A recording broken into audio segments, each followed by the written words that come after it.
Hi everyone. I was going to do a video this week talking about the cool girl speech from the movie Gone Girl. Even though the movie is old news now, and I'll get to why I think it's still important in a bit, something else came up in the meantime that connects to this issue, and is a lot more current event. Most people by now are probably aware that GQ published an article on A Voice for Men's international conference. I'd say that there are no surprises that it was a hit piece, except for that I clearly recall a few people connected to the interview were bragging about how they were going to be featured in GQ, and they definitely talked about it as if it was going to be flattering. They can deny it all they want, but the back channel talk was that they were actually going to be groovy GQ men at some point in the near future. That was the talk behind the scenes a number of months ago. Honestly, I'd almost forgotten about it. Now, normally, they would have announced that a hit piece was going to be coming out in advance, as they did with R. Todd Kelly's Daily Beast interview, and as they did with the 2020 episode that ultimately got canceled. In fact, it used to be one of my beefs with them that they insisted on writing their rebuttal before articles actually got published. I thought it was poor strategy, and they said they understood the media better than I did. Who am I to say? I'm not bringing this up to laugh at them. There is a bigger issue at stake here than whether or not AVfM is good at dealing with mainstream media. The key ingredient in the GQ article was a woman named Blair who tagged along, as the author describes it.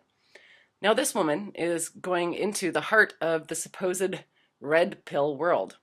She's walking into a convention that ought to be filled with men who are well aware of the chameleon nature of women. They talk about the untrustworthiness of women all the time, except for when they're calling other men misogynists for doing so. Nevertheless, here she is effectively duping all these experts on female nature. In fact, within the article on GQ, Sage Gerard, Blair's primary target, mentions the dangers of being alone with a woman while simultaneously giving her all the material she needs to destroy him. We'll dive into that a little more in a moment. Of course, there are two sides to every story, and Sage has published his own version, basically just blaming Blair for flirting with him and defending his sexuality. Pretty weak, Sage. Remember, you're a red pill man, right? No, apparently not. Sage Gerard goes off with Blair to a quieter place to talk about what he feels is an emotionally bonding issue that she's brought up, and which he reasonably thinks requires a quieter place to discuss. Some would say that going to a remote area with an unknown woman is pretty fucking stupid, but they are, after all, at a conference surrounded by people and reasonably within sight. Here's where the stupidity begins. If you discount the bit of previous dialogue where she says at the bar that she wants to hear more about rape, he tells her that is freaky. She asks what he means, and he says, "What do you want it to mean?" Seriously, Sage? That was a dumbass reply. I hope that's not part of your flirting or pickup technique. Now, Blair has already asked him if she can write down notes about their chat while they were at the bar, and Sage has agreed. So he knows he's being interviewed by a woman.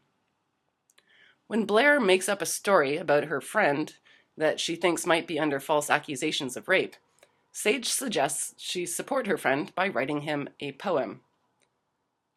Again, this is only embarrassing at this point as really bad flirting technique, but here's where it goes into absolute absurdity. When, as a writer, she offers the first line of her poem, "Brian, I hope you're not lying," Sage takes her seriously. Come on, Sage, she's a fucking writer.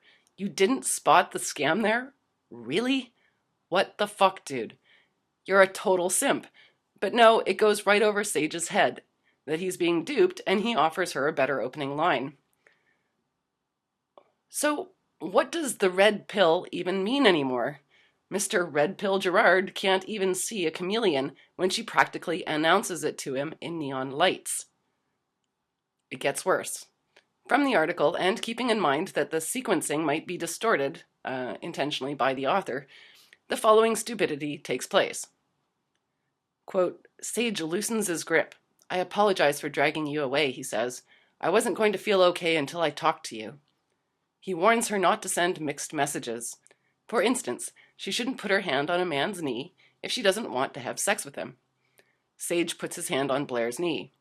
This is not a mixed message, he wants her to understand. She's here in the VFW. She's taken the red pill. She needs another hug. He needs to give it to her. For those who aren't complete morons, Sage, you touched her thigh, put your hand on her knee, gave her awkward close body hugs? Twice? What the fuck were you thinking? We know what you thought. You thought she had taken the red pill. Even if she had, saying that touching a person's knee means you want to sleep with them, and then touching her knee, saying it's not a mixed message, means that you just told her you want to sleep with her. Now, AVfM just published an interview with a pickup artist named Roosh. It was kind of controversial. And I think that maybe, I don't know about this in the bigger picture of things, but in this case, for fuck's sake, maybe Sage needs to read it. Now, Sage's rebuttal has not denied his actions. He characterized them as normal, friendly gestures, and perhaps they are for some people, but not for savvy, red pill men. What part of, Brian, I hope you're not lying, failed to tip you off that she was scamming you? And despite their denials, Sage was not the only one that got fooled. Elim calls her a plant. Esme claims he never trusted her, but we have the following to go by. In the GQ article, Blair is referred to as a labia trader during the late night after party in Paul Elam's room, and congratulated as having taken the red pill. If you have any doubts that the staff of AVfM were fooled by this woman's performance, you can put it aside. They truly thought she was a honey badger. She was a cool girl. And here's where the cool girl speech comes in.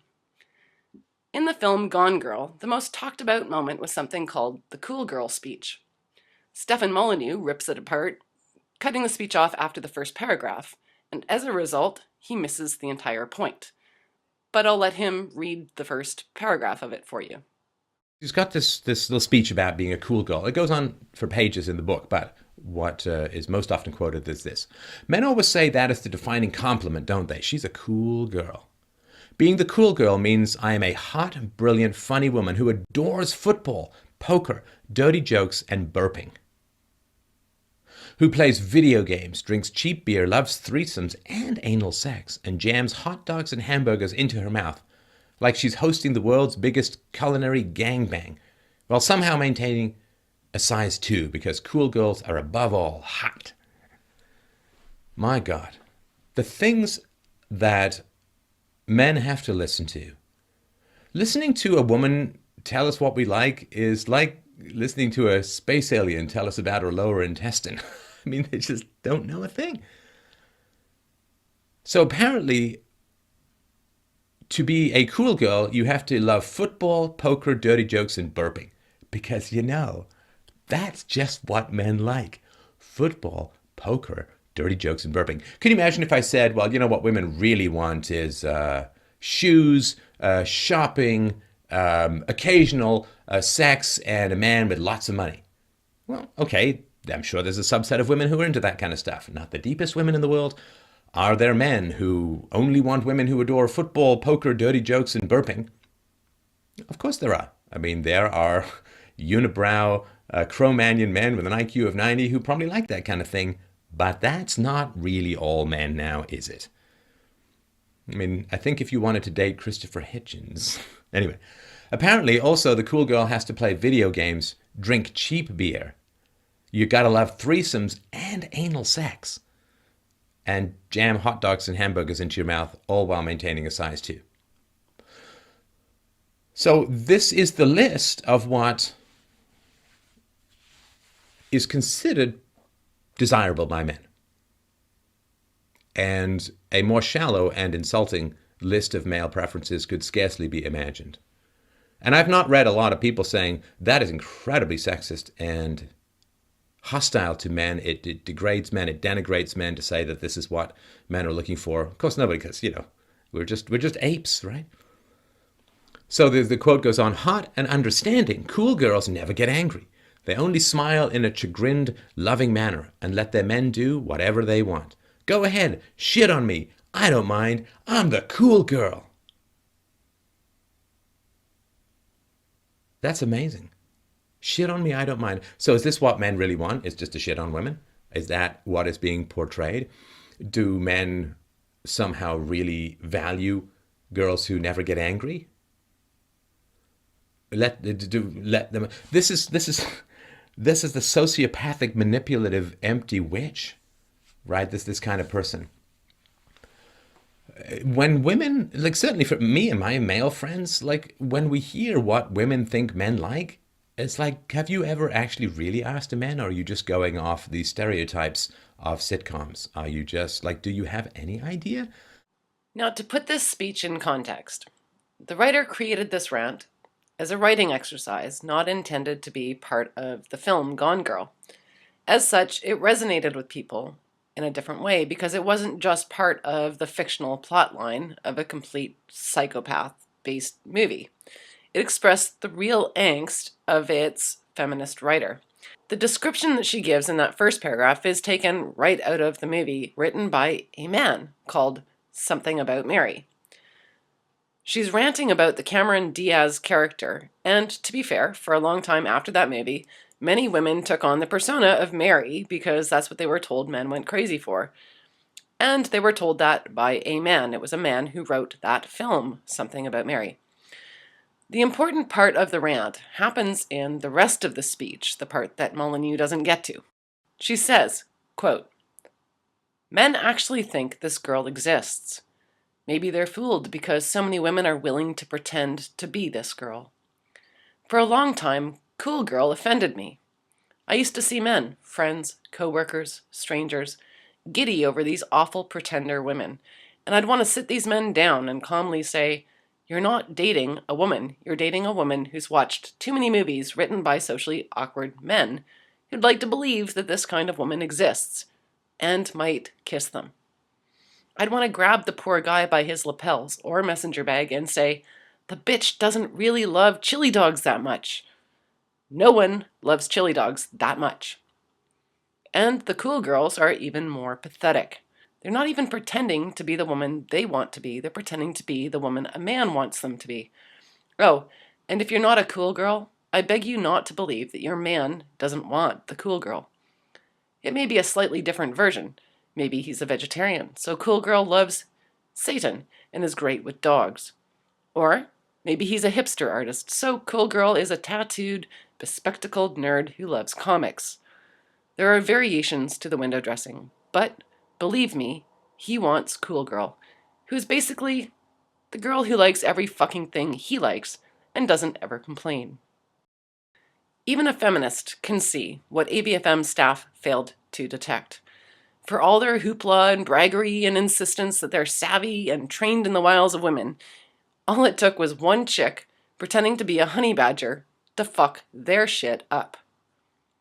Brian, I hope you're not lying. It just makes you shake your head. You know what? I'd feel sorry for Sage because I've heard he's up on disciplinary charges at his university, and the contents of this article won't help his case. But I got sick of his bullshit a long time ago. You wanted to play ball with the big boys, Sage, so here you go. Another red pill for you to swallow. I'm not sure how many it'll take because I think that these so-called red pills are just placebos when you're getting them from a voice for good men. So this is it for the week.